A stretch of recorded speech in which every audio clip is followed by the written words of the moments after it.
अस्सलाम वालेकुम नाजरीन, हॉरिश प्रोग्राम में भली कार मैं तव्हांजी मेज़बान सबीन मेमण।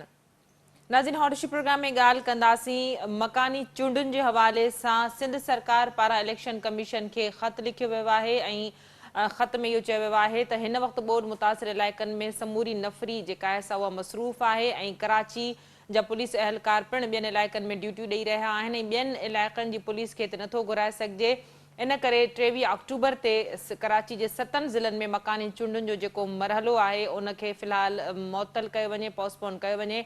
इन तरह जो ख़त सिंध सरकार पारां इलेक्शन कमीशन खे लिखियो वियो आहे, जंहिंमें जवाज़ इहो ॼाणायो वियो आहे त सिक्योरिटी जो मसइलो आहे ऐं पुलिस पारां फुल प्रूफ सिक्योरिटी नथी ॾेई सघिजे। हिन वक़्तु नफ़री एतिरी मौजूदु कोन्हे, जंहिं ते पिणु मुख़्तलिफ़ जमातनि पारां तबसरा ऐं तनक़ीद पिणु कई वञे थी। इन खां अलावा ॻाल्हाईंदासीं ॿोॾि जी सूरत हाल जे हवाले सां। हिन वक़्तु फ्लड जी जेका सूरत हाल आहे उहा यकीननि तमामु घणी ख़राबु आहे, जंहिंमें बदतरीन जेका आफ़त आहे जंहिंखे ॿोॾि खां पोइ सिंध वासी फेस करे रहिया आहिनि उहा आहे सिहत जे हवाले सां मुख़्तलिफ़ बीमारियुनि जे कर खणण खां पोइ हिन वक़्तु जिते रोज़ानो जी बुनियाद ते केतिरा ई माण्हू फ़ौत थी रहिया आहिनि त उते सरकार पारां सिहत जी बहितरी जे लाइ या मुतासिरनि खे वधीक बीमारियुनि खां बचाइण जे लाइ या उन्हनि जे इलाज जे हवाले सां के जोगा उपाउ न वरिता विया आहिनि। इन ते बि ॻाल्हाईंदासीं। सिंध जे वॾे वज़ीर जी सदारत में इजलास पिणु थियो, जंहिंमें पाणी नेकाल जे मामलनि ते पिणु ॻाल्हायो वियो। सिंध जे वॾे वज़ीर पारां इंतिज़ामी अमलदारनि खे हिदायत कई वई त अक्टूबर जे एंड ताईं इन्हनि इलाइक़नि मां जिथे जिथे पाणी बीठल आहे उन्हनि मां पाणी नेकाल कयो वञे। मतिलबु अक्टूबर जो सॼो महीनो सिंध जो अवाम अञा हिन बीठल पाणी खे फेस कंदो। हिन बीठल पाणी जे करे जिते गंदगी बदबू जो आज़ार आहे त उते वरी न मुतासिर पंहिंजे घरनि न वापसि थी सघनि था ऐं बीठल पाणी जे करे केतिरियूं वबाई जेके बीमारियूं आहिनि, मर्ज़ आहिनि जेके फैलिजी चुका आहिनि ऐं सिहत जे हवाले सां हिन वक़्तु सूरत हाल तमामु घणी सेंसिटिव आहे। इन्हनि ई मामलनि ते ॻाल्हाइण जे लाइ जिन महिमाननि असांखे अॼोके प्रोग्राम में जॉइन कयो आहे उन्हनि जो तारीफ़ कराइण जे लाइ प्रोफेसर नाम भट्टी साहब असांखे जॉइन कयो आहे। भट्टी साहब भली कार, तव्हां असांखे प्रोग्राम में जॉइन कयो। पीपल्स पार्टी सां ताल्लुक़ रखंदड़ member Sindh assembly doctor Sohrab Sarki असां सां गॾु आहिनि। डॉक्टर साहब तव्हांखे भली कार। पीटीआई सां ताल्लुक़ रखंदड़ मेंबर सिंध असेंबली बिलाल गफ़ार भी असांखे जॉइन किया। बिलाल साहब, आपको भी वेलकम कहती हूँ, आपने प्रोग्राम में ज्वाइन किया। बिलाल साहब, शुरुआत करूंगी आपसे लोकल बॉडीज की इलेक्शन के हवाले से। इस वक्त जो है 23 अक्टूबर को ये मरहला शुरू होना था, लेकिन सिंध हुकूमत ने जो लेटर लिखा है इलेक्शन कमीशन को जिसमें ये जवाज बताया गया है कि इस वक्त जो फ्लड की सूरत हाल है तो सिक्योरिटी के हवाले से इंतजामात पुलिस उस तरह नहीं कर सकती। इस हवाले से क्या कहेंगे, जिसमें सिंध सरकार ने इलेक्शन कमीशन को रिक्वेस्ट की है कि फिलहाल जो लोकल बॉडीज का जो मरहला है कराची के 7 अजला में उसको फिलहाल जो है वो पोस्टपोन किया जाए। जी, बिस्मिल्लाहिर्रहमानिर्रहीम। शुक्रिया सबीन के आपने मुझे मौका दिया।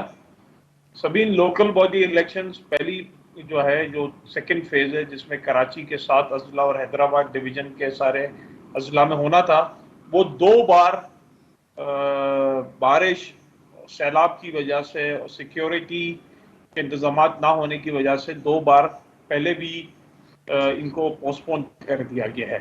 असल वजह यह है कि जब NA 245 का इलेक्शन हुआ, जिसमें आपने देखा कि 13 पार्टियां एक साथ थी पाकिस्तान तहरीक इंसाफ के उम्मीदवार के सामने, और वो 13 पार्टियां 13,000 वोट नहीं ले सकी और हमारे जो वोट थे वो इनसे 2 गुना ज्यादा थे।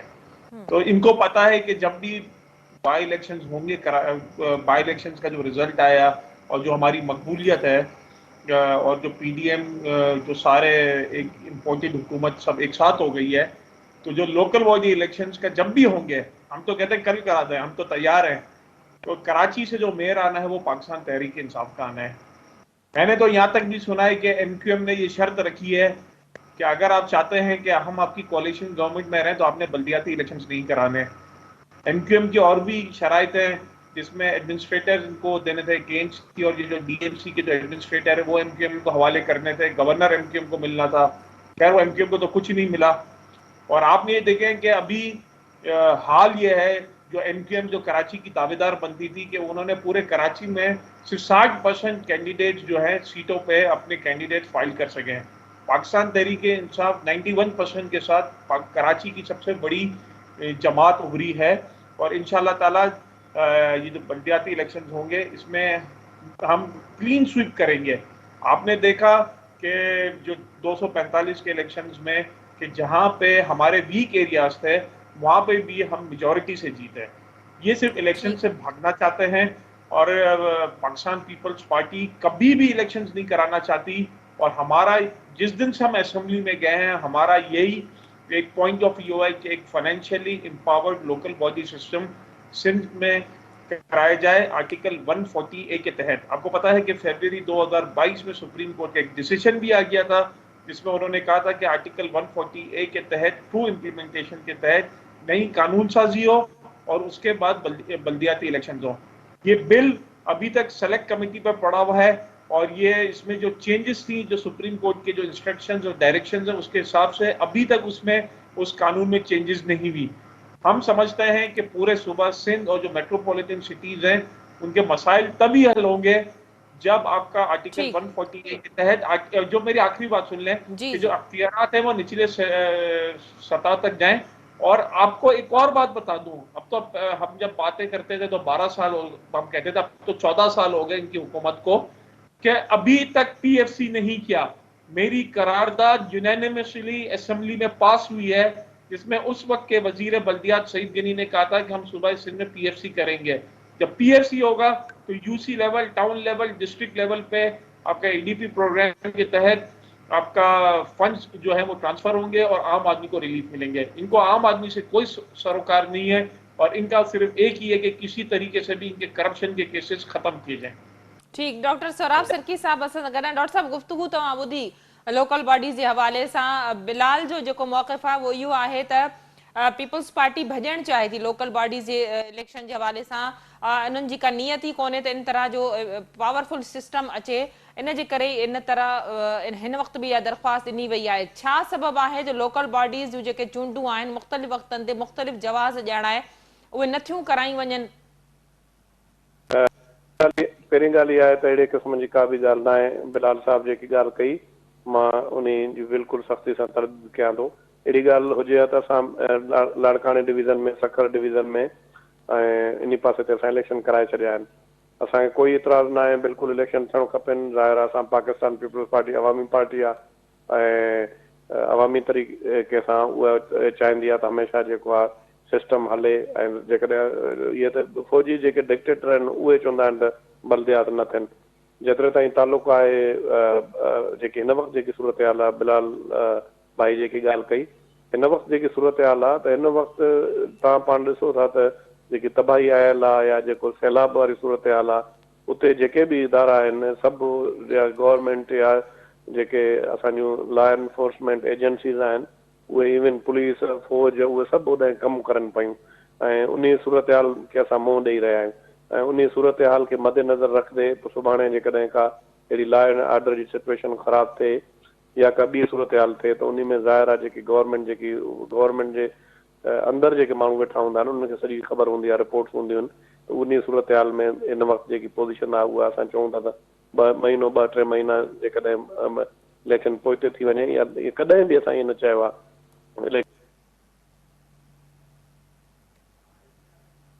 तालुक़ु आहे। जेके इहा ॻाल्हि बिलाल करे थो त अॻे जेके असेंबली जे अंदरि जेके बि बिल पास थिया आहिनि या जेके हे त हाणे आया आहिनि, पर MQM अॻे दफ़े जेको बि बिल पास थियो उन में मां पाण हुयुमि 2013 वारी असेंबली में। पाण वेही करे उन्हनि बिल पास कयो, पाण उन सां सॼी कंसल्टेशन थी ऐं उन कंसल्टेशन जे मुताबिक़ उहो सॼो कमु थियो।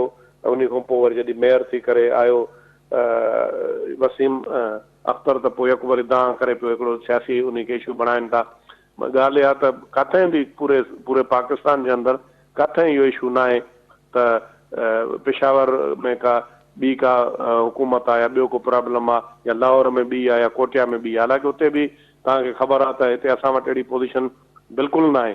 असां वटि अलहमदुलिल्लाह कराची खां वठी कश्मीर ताईं जेके बि आहिनि सभु सिंधी आहिनि, पर हिन कराची जे अंदरि हर मामलनि खे पोलिटिसाइज़ कयो वञे थो ऐं हर मामले में कराची जी ॻाल्हि कई वञे थी। कराची असांजी आहे, असांजा ॾाॾनि परॾाॾनि खां वठी असांजूं अलाए केतिरियूं नस्लूं हिते जेके हिन ते रहियूं आहिनि ऐं ॿिया जेके असांजा जेके आया दोस्त पाकिस्तान ठहण खां पोइ उन्हनि खे बि असां दिलि सां हिते क़बूलु कयोसीं। उनखे जेको आहे लसानी रंग ॾेई करे या अहिड़ी सूरत हाल करे या ईअं तासुर ॾियण त हे पाकिस्तान पीपल्स पार्टी जी इलेक्शन नथी बिलाल जी करणु दावा है चाहे। त ईंदड़ जेको मेयर हूंदो वो पीटीआई जो हूंदो, पीपल्स पार्टी जो को अहिड़ो वोट बैंक कराची में घटि में घटि कोन्हे। मां हिकिड़ी गुज़ारिश कयां, पाकिस्तान पीपल्स पार्टी जो हुजे, पीटीआई जो हुजे, असां अवामी माण्हू आहियूं, केर बि अचे जंहिंखे अवाम वोट करे असां हुनखे वेलकम कंदासीं, इहो कोई इशू न आहे। इहो हाणे पहिरियों इहो बिलाल साहब चए थो हर इलेक्शन जो सभिनि पंहिंजो रुख हूंदो आहे, हर सीट जो पंहिंजो रुख हूंदो आहे, हर सूरत हाल जेकी आहे उहा डे बाय डे तब्दील थींदी आहे, उन में कोई बि नथो चई सघिजे। ऐं असां बिल्कुलु इहा ॻाल्हि मञूं था, असां हतुल इम्कान कोशिशि करण जे बावजूदि कॾहिं MQM कॾहिं जमायत इस्लामी पाकिस्तान पीपल्स पार्टी ते मेयर पंहिंजो न आणे सघी आहे। ऐं असांजी इहा ख़्वाहिश आहे त हिकु दफ़े पाकिस्तान पीपल्स पार्टी जो मेयर हिते कराची में अचे, ऐं जीअं पूरे सिंध में पीपल्स पार्टी जी गवर्नमेंट आहे त पाकिस्तान पीपल्स पार्टी जीअं असां पीपल्स पार्टी जा आहियूं, असां इहो चवंदा आहियूं त जेके अचनि था असां उन्हनि खे फंड्स ॾियूं था, PFC जी ॻाल्हि करनि था, PFC खां वधीक फंड्स असां ॾियूं था। इहे जेके अची करे वेहनि न, बिलाल साहब खे इहा ख़बर ई न आहे, PFC में जेतिरा फंड कराची खे मिलणु खपनि उन खां असां वधीक ॾियूं था, जेके हिननि अवर स्ट्रेंथ भर्ती कई आहे असां वधीक पैसा ॾियूं था, पर PFC थियणु खपे, उन ते बि को असांखे ऑब्जेक्शन कोन्हे। PFC थियणु खपे, पर उन खां वधीक तव्हां पैसा ॾेई चुका आहियो। डॉक्टर साहब मूंसां गॾु ई रहिजो प्रोग्राम में। भट्टी साहब बि असां सां गॾु आहिनि। भट्टी साहब, गुफ़्तगू तव्हां ॿुधी, लोकल बॉडीज़ जूं जेके 23 अक्टूबर ते जेको कराची में जे 7 ज़िलनि में जेके चूंडूं थियणियूं हुयूं बल्दियाती, उहे कैंसिल कयूं वियूं आहिनि। सिंध हुकूमत पारां जेको ख़त लिखी जवाबु ॾियणायो वियो त भई फुल प्रूफ सिक्योरिटी जा इंतज़ाम नथा करे सघजनि, हिन वक़्तु जेका सूरत हाल आहे उन ते तनक़ीद बि कई वञे थी, जमात इस्लामी पारां शदीद तनक़ीद कई वई आहे, बिलाल पारां जीअं इल्ज़ाम हयो वियो, त तव्हां सम्झो था त वाक़ई सूरत हाल हिन वक़्तु यकीनन फ्लड वारी आहे। इहो जवाज़ केतिरे क़दुरु मुतमइन कंदड़ आहे, या पीपल्स पार्टी ते इहो इल्ज़ाम हमेशह लॻंदो रहियो आहे त पीपल्स पार्टी चाहे ई नथी त लोकल बॉडीज़ जूं चूंडूं थी सघनि? महिरबानी सभिनि, आऊं शुरूआति कंदुसि इन खां त पीपल्स पार्टी जॾहिं हींअर जेका मौजूदा गठजोड़ी हुकूमत ठही उन में MQM सां जेके मुआइदा कया, हिकिड़ो मुआइदो जेको MQM मुस्लिम लीग नून सां कयो, जंहिंजी विटनेस जेका आहे अख्तर जान ऐं ॿिया बणिया, ऐं उन खां पोइ ॿियो एग्रीमेंट जेको पीपल्स पार्टी सिंध हुकूमत जेको आहे सो उन्हनि सां कयो, जेको MQM ऐं पीपल्स पार्टी विच में हुयो। उन्हनि ॿिन्ही में हिकिड़ो जेको बुनियादी सुवाल हुयो जंहिं ते हिननि एग्री कयो उहो इहो हुयो त जेको कोर्ट जे तरफ़ां 40A1 जेको जीअं बिलाल साहब जेको चयो हुनजो, त उन ते नए कानून साज़ी करे लोकल बॉडीज़ जी उन खां पोइ इलेक्शन कराइण जे लाइ जॾहिं पीपल्स पार्टी एग्री कयो त उन वक़्तु ई असांखे इहे ख़दशा नज़र पे आया त आया वाकई इहा इलेक्शन थींदी बि या न थींदी, ऐं जेकॾहिं इलेक्शन थींदी त MQM जो उन ते स्टैंड छा बीहंदो ऐं उन जो इतिहादी हुकूमत सां गॾिजी हलण जो रवैयो कहिड़ो निकिरंदो।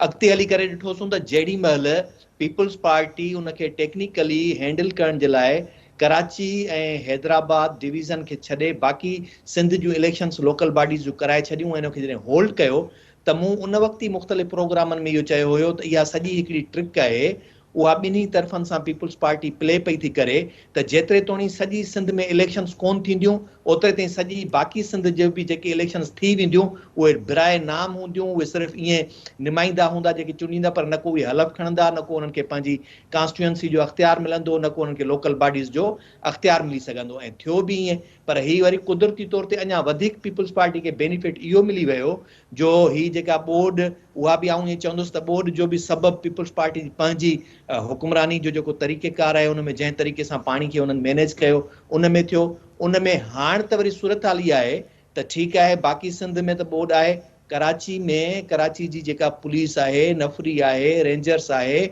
उन जो तादाद उते जे लोकल बॉडीज़ जे घुर्बल पोलिंग बूथ्स जी जेतिरी बि खपे थी पई उन खां केतिरो ई तमामु घणो वधीक आहे। कॾहिं इहो थियो आहे मूंखे कंहिं बि इलेक्शन जो हवालो कोई ॿुधाए त कराची जी इलेक्शन में सॼी सिंध जी पुलिस खे को उते लॻायो वियो कराची जे अमन अमान जे लाइ, या सॼे पाकिस्तान जी फ़ौज खे को लॻायो वियो कराची जे इलेक्शन जे अमन अमान जे लाइ।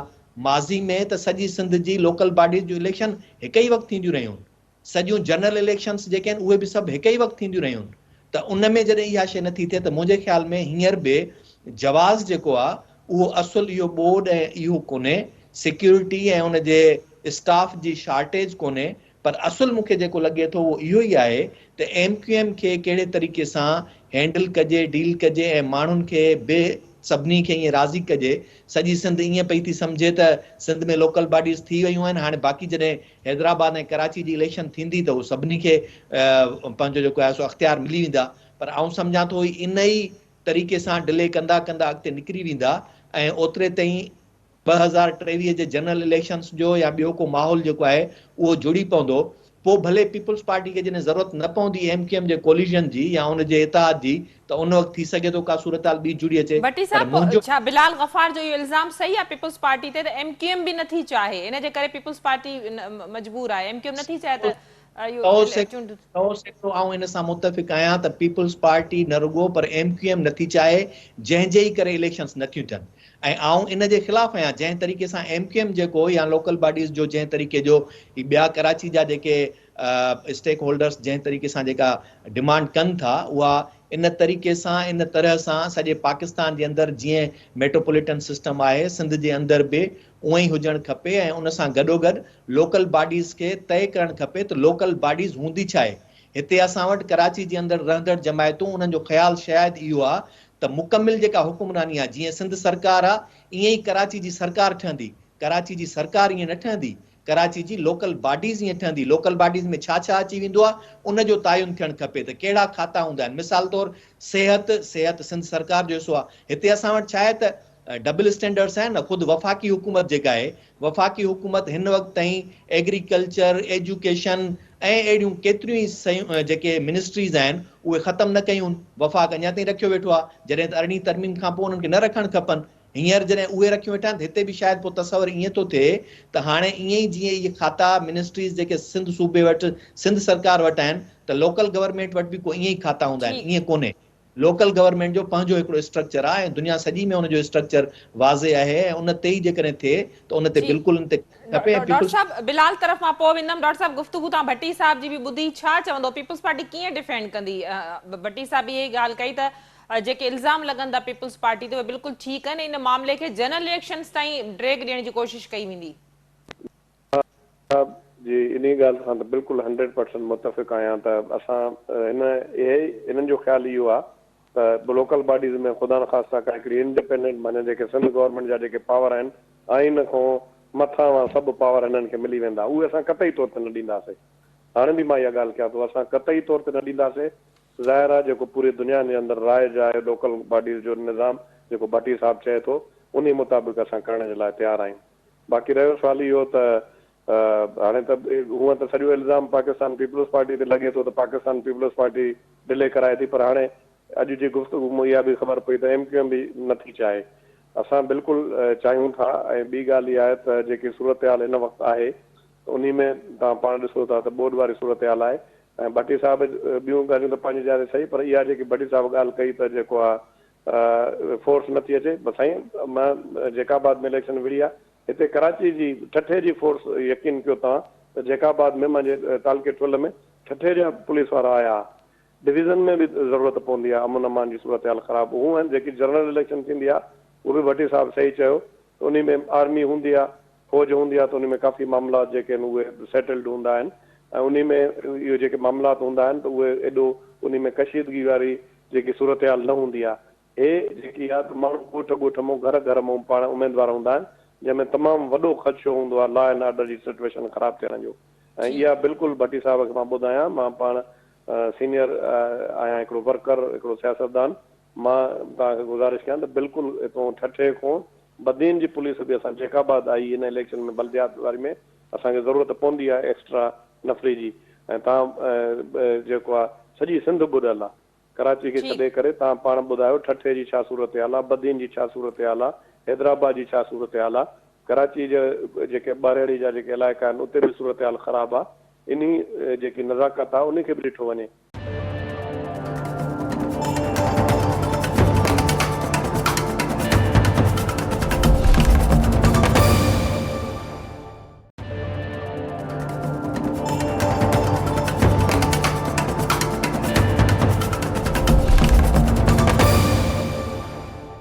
हरू भरू जेकॾहिं सिर्फ़ु ईअं चइजे त पाकिस्तान पीपल्स पार्टी राय फरार इख़्तियार करे थी, मां सम्झां थो इहो बि ग़लति थींदो। हा, जेकॾहिं अॻे जेके ट्रैक रिकॉर्ड रहियो आहे त उन में अहिड़ी सूरत हाल रही आहे, मां मञा थो, पर हाणे असां बिल्कुलु ज़हनी तौर ते तयारु आहियूं त इलेक्शन थिए। ठीक अलाह जी महिरबानी सां सभु जेके बि डिवीज़न्स आहिनि जिथे असां अॻे एतिरियूं सीटां न खटियूं अलाह जी महिरबानी सां तव्हां उन खां वधीक माण्हुनि असांखे ठीक। बिलाल उते साहब, मैंडेट गुफ्तगू ॾींदा। आपने डॉक्टर साहब की सुनी, वो कह रहे हैं मौके की नजाकत को देखना चाहिए और हम चाह रहे हैं कि जहनी तौर पर बिल्कुल रेडी हैं हम लोग के इलेक्शंस होने चाहिए, लेकिन जाहिर है नफरी का प्रॉब्लम है और इस वक्त जो सूरत हाल है, तो पीटीआई के पास अब क्या ऑप्शंस हैं? अपोजिशन में आप, अपोजिशन क्या ऑप्शंस जो है वो इस्तेमाल कर सकती है इस हवाले से? देखें, जो कल सिंध हुकूमत ने लेटर लिखा है, वो लेटर में कहते हैं कि हमारे पास नफरी नहीं है, हम इंतजामात नहीं कर सकते, जो नफरी है वो सिंध के दूसरे अजला में लगी हुई है। क्या हम ये समझें कि जो वीआईपी के पास जो प्रोटोकॉल देने के लिए जो पुलिस का अमला है वो तो अपना काम कर रहा है, वो तो वीआईपी के साथ उनको सिक्योरिटी देने में मसरूफ है। वो अमला जो है वो इनसे वीआईपी सिक्योरिटी प्रोटोकॉल के लिए नहीं निकालना। और एक और बड़ी हैरत अंगेज और मजाया का बात कि 2 से 3 हफ्ते पहले सिंध हुकूमत इस्लामाबाद में अपनी फोर्स भेज रही थी कि पीटीआई का धरना है तो हमने इस्लामाबाद में सिंध की फोर्स भेजनी है। और ये पीडीएम की एक साजिश थी कि सारे सूबों से पुलिस मंगवाई जाए और वहाँ पे लॉ एंड ऑर्डर सिचुएशन को जैसी सिचुएशन को क्रिएट किया जाए। ये मैं ये समझता हूँ कि ये सिंध हुकूमत की नाअहली है और मैं नहीं समझता कि ये जो इन्होंने एक्सक्यूज निकाला है ये कोई इतना रेलेवेंट एक्सक्यूज है। अगर आपके सिक्योरिटी के इश्यूज हैं तो रेंजर्स है, एफसी है, दूसरे एहलकार हैं, उनकी भी आप मदद ले सकते हैं। और जहाँ तक ये सैलाब की बात करते हैं, मैं बिल्कुल इस बात से मुत्तफिक हूँ कि सिंध के हालात बहुत ख़राब हैं। सिंध में बहुत ज़्यादा तबाही हुई है, माली भी, जानी भी। लेकिन ये तो सबको पता था कि सैलाब आने हैं। सिंध हुकूमत उस वक्त कहाँ सोई हुई थी? क्यों इन्फ्लुएंशियल और जो ताकतवर लोग हैं उनकी ज़मीनों को कुछ नहीं हुआ? उन्होंने अपनी जो काश्तकारी थी, जो उनकी फसल थी, वो भी बच गई। आपने देखा कि सिंध के गांव से हर जगह से आवाजें निकल रही हैं कि है ना बंद तोड़े गए और गलत है ना वो पानी का भाव जो है वो डाइवर्ट किया गया, जिससे एक आम आदमी, एक गरीब आदमी की जमीनें जो है वो तबाह हो गई। लेकिन मुझे बड़ा अफसोस से कहना पड़ रहा है कि वहां के जो इन्फ्लुएंशियल और जो पावरफुल लॉबी है उनकी जमीनें बच गई। ये कैसे मुमकिन है? तो ये तो, और आपको पता है कि इस बार मेट डिपार्टमेंट ने और सब ने फोरकास्ट किया हुआ था कि इस बार बारिशें भी ज्यादा होंगी और फ्लड की सिचुएशन होगी। तो सिंध हुकूमत उस वक्त क्या कर रही थी? क्यों उस वक्त उन्होंने हिफाजती तदाबीर नहीं ली? क्यों प्रिकॉशंस नहीं किया? क्यों लोगों को सेटलमेंट नहीं किया? और मैं एक सवाल पूछता हूँ ना कि सिंध हुकूमत, इनकी पीपल्स पार्टी की 15 साल से तो इनकी हुकूमत में, इनकी पीपल्स पार्टी की हुकूमत है, कितने इन्होंने रिजर्वॉयर्स बना लिए? कितने इन्होंने पानी के जखीरे बना लिए? क्या हम सियासत करते हैं कि है ना वो पानी नहीं है, पानी नहीं है, आधा वक्त हम यही रोते रहते हैं कि जो सिंध के जो टेल एंड्स हैं उनको पानी नहीं मिलता। आप पानी की स्टोरेज पे इन्होंने सिंध हुकूमत ने क्या किया है? और आखिरी बात जो भट्टी साहब कह रहे थे, देखें बल्दियाती इलेक्शंस और जो बल्दियाती निजाम जो है ना वो बहुत इंपॉर्टेंट है मेट्रोपॉलिटन सिटीज का। पाकिस्तान तहरीक इंसाफ ने केपीके में करके दिखाया। हमने पिशावर में डायरेक्ट इलेक्शन करवाया, वो हम हारे। हमने डर और खौफ की वजह से हमने इलेक्शंस को डिले नहीं करवाया। और देखें, जब ये मिनिस्टर्स के पास कराची वाटर सीवरेज बोर्ड होगा या उसके पास सिंध सॉलिड वेस्ट मैनेजमेंट होगा, तो वो मेयर की सुनेगा या मिनिस्टर की सुनेगा? तो जितने इदारे हैं म्युनिसिपैलिटी के, जितने इदारे हैं, जितने बिल्डिंग कंट्रोल अथॉरिटीज हैं, लैंड रेवेन्यू डिपार्टमेंट्स हैं, ये सब मेयर के अंडर आने चाहिए। ये जो जितने मेट्रोपॉलिटन सिटीज हैं उसके जो 30-32 इदारे हैं, ये मेयर के अम्ब्रेला में आना चाहिए, ताकि आपकी कराची पूरे जो शहर हैं या जो भी आपके डिस्ट्रिक्ट्स हैं उनकी प्लानिंग की जाए। पैरेलल निजाम कभी भी नहीं चल सकता कि आपने मेयर तो बना दिया लेकिन उनके पास इख्तियारात ही नहीं है। और जो वाटर बोर्ड है, सॉलिड वेस्ट मैनेजमेंट है, एसबीसी है, उसका चेयरमैन मिनिस्टर बैठा हुआ है। ये नहीं हो सकता। आपने देखा हमने केपीके में बाख्तियार बल्दियाती निजाम दिया है। और दूसरी चीज कि जो पीएफसी जो होता है ना वो बड़ा इंपॉर्टेंट होता है कि जिस डिस्ट्रिक्ट से, जिस तालुके से आपका पैसा कलेक्ट हुआ है, आप टैक्स कलेक्शन को इनको एम्पावरमेंट दें ताकि वो पैसा उधर खर्च हो। ताकि आपस में जो मुख्तलिफ अजला हैं उनमें भी आपस में कंपटीशन हो। ये नहीं हो सकता कि आप हमेशा ये रोते रहें कि एनएफसी की वजह से हमको पैसे नहीं मिले इसलिए हम नीचे नहीं देते रहे। लास्ट ईयर जब हमारी हुकूमत थी तो जो मार्च तक हमने हमारे एनएफसी का जो शेयर था सिंध हुकूमत का उससे ज्यादा दे दिया था। लेकिन आप मुझे बताएं कि जो एनुअल डेवलपमेंट बजट होता है सिंध का, जो न्यू डेवलपमेंट स्कीम्स होती हैं, वो क्यों है ना ये एग्जीक्यूट नहीं कर सकते, क्यों इंप्लीमेंट नहीं कर सकते? क्योंकि इनके पास एग्जीक्यूशन स्ट्रेटेजी नहीं है, इंप्लीमेंटेशन स्ट्रेटेजी नहीं है। आप मुझे बताएं ना, आज ये जो बारिशें हुई कराची में, पूरे सिंध में, आप देखिए तबाह हो गया इंफ्रास्ट्रक्चर। वो अल्लाह अल्लाह करके ज्यादा नहीं 4-5 साल के बाद वो 2-3 किलोमीटर की ऑरेंज लाइन आ गई। किधर है दूसरी वो रेड लाइन, येलो लाइन? और जो कहाँ ट्रांसपोर्टेशन का सिस्टम कराची में, किधर है हैदराबाद में है ना आपका ट्रांसपोर्टेशन का सिस्टम, किधर है पानी का निजाम? आप मुझे बताएं वो K4 जो आप है ना, शुक्र करें कराची वाले के पाकिस्तान तहरीक इंसाफ की हुकूमत ने हमने K4 शुरू कर दिया, हमने ग्रीन लाइन बसेस शुरू कर दी, हमने वो फ्रेट कॉरिडोर बना दिया। तो ये जितने म्युनिसिपैलिटी इश्यूज हैं, इसमें कराची की एक बहुत बड़ी जो है ना डिमांड है कराची सर्कुलर रेलवे, क्यों है ना ये नहीं करते हैं? अच्छा ये बड़े है ना ये MQM वाले और ये बड़े पीपल्स पार्टी वाले बड़े जो है ना हमेशा सेंसस पे रोते थे। हम तो 5 अरब रुपए छोड़ के है ना रिलीज करके गए थे सेंसस के लिए, क्यों पूरे पाकिस्तान का नया सेंसस नहीं होता, क्यों सही गिनती नहीं होती है? ठीक ठीक भट्टी साहब तव्हांजे जवाब खां पोइ मां डॉक्टर साहब जे जवाब सां वाइंड अप कंदमि। छा चवंदो बिलाल साहब जेके ॻाल्हियूं कयूं ऐं गॾोगॾु इहो ई बि ॿुधायो त सिंध जे वॾे वज़ीर जी सदारत में जेको इजलास थियो पाणी नेकाल जे हवाले सां अक्टूबर जे एंड ताईं वॾे वज़ीर पारां हिदायत कई वई आहे त इन इलाइक़नि मां पाणी जे नेकाल खे यकीनी बणायो वञे। सभिनि पहिरीं ॻाल्हि त बिलाल साहब खे आउं ॿुधाईंदुसि त टैक्सेशन जेका चवे थो न ज़िलनि जी, दुनिया में किथे बि इहो निज़ाम कोन्हे त तव्हां जेका टैक्स आहे उनजी कलेक्शन करे वरी उन्हनि खे वापसि उन्हनि ई ज़िलनि खे कलेक्शन जो अख़्तियार बि ॾींदो या उहो उन्हनि ते ख़र्च कंदो। पोइ जेकॾहिं ईअं कंदो त पोइ सिर्फ़ु तव्हां बदीन ऐं टंडो अलहयार ऐं घोटकी जे असांजे इंडस्ट्रियल ऐं तेल ऐं गैस जे रुगो टैक्सिस खे वफ़ाक़ खां वठी सिर्फ़ु उन्हनि ज़िलनि खे ॾियो। असांजा त सभ खां पाकिस्तान में गुरबत में घारींदड़ डिस्ट्रिक्ट बदीन ऐं ठटो आहिनि जिन जी वधि खां वधि टैक्स आहे। हिकिड़ो लोकल बॉडीज़ जो पंहिंजो जेको सिस्टम हूंदो आहे उन में जेको उन्हनि खे लोकल गवर्नमेंट खे जेको रेवेन्यू जनरेट करणो हूंदो आहे उहो मिसाल तौर तव्हां पार्किंग जेकॾहिं उन ते टैक्सिस लॻायो था, पार्किंग एरियाज़ डेवलप कयो था, उहो लोकल गवर्नमेंट जो आहे। तव्हां माण्हुनि खां पाणी सप्लाई कयो था, पाणी जो बिल वसूल कयो था, उहो पैसा तव्हांजा लोकल गवर्नमेंट जा आहिनि। तव्हां वेस्ट मैनेजमेंट सां बिल्कुलु इन सां सहमत आहियां त वेस्ट जेको आहे गंद किचिरो सफ़ाई इहे सभु जेके आहिनि लोकल गवर्नमेंट जा आहिनि। पर हिते असां वटि छा आहे, कराची जे दोस्तनि खे या कराची जे अंदरि जेके सियासत कनि था उहे उनखे माण्हुनि खे इहो ॾेखारण जे लाइ त असां तव्हांजे लाइ ख़ुदि मुख़्तियारी हासिलु था करणु चाहियूं, उहा फाइनेंशियल ऑटोनॉमी। फाइनेंशियल ऑटोनॉमी में मुराद इहा हूंदी आहे त कराची पंहिंजा वसीला पाण जनरेट करे, कराची पंहिंजे वसीलनि खे पाण ते ख़र्च करे। पोइ त पहिरीं त पाकिस्तान सॼे खे ईअं कयो न, पोइ त ईअं सॼे पाकिस्तान में थियणु खपे, पिशावर में बि थियणु खपे, लाहौर में बि थियणु खपे, कोयटा में बि थियणु खपे। पोइ तव्हां वरी अचो कराची में बि जेकॾहिं उहा शइ ईअं कयो था त पोइ वरी असांजी बि इहा हूंदी त हींअर मिसाल जे तौर ते एंग्रो फर्टिलाइज़र कंपनी उनजी फैक्ट्री लॻल आहे मीरपुर माथेले ऐं ॾहरकी में, पर उनजी हेड ऑफिस किथे आहे, उनजो सॼो टैक्स किथे थो वञे। ईअं ई तव्हांजी PPL, ईअं ई तव्हांजी जेका आहे सा ॿियूं ऑयल एंड गैस कंपनियूं UEP, वरी ईअं ई तव्हां अचो हाणे त बैंकिंग सिस्टम में बि हाणे तव्हां मिसाल तौर जेके बि बैंक्स आहिनि उन्हनि मां हींअर जिन बि बैंकुनि जो हेड ऑफिस लाहौर में आहे उन्हनि जो रेवेन्यू त ओॾे ई थो हलियो वञे।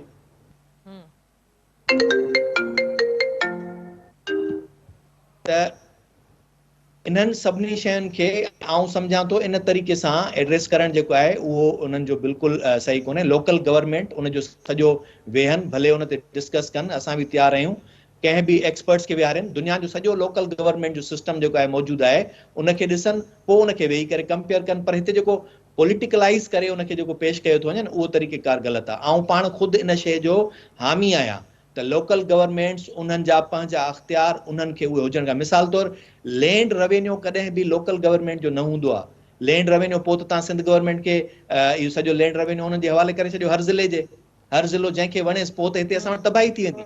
हर ज़िले में जेको ऑफिसर वेठो हूंदो उहो उते जे हिकिड़े भोतार जो जेको आहे सो हेठां मुलाज़िम हूंदो, उहो हुनखे चवंदो ही सरकारी ज़मीन आहे हिनखे मुंहिंजे नाले ते करे छॾ, त पोइ त उहा सॼी हुनखे करे छॾींदो। असां त हिते बहरिया टाउन ते वेठा रहूं था त कीअं जेका आहे सा उहा वई हली।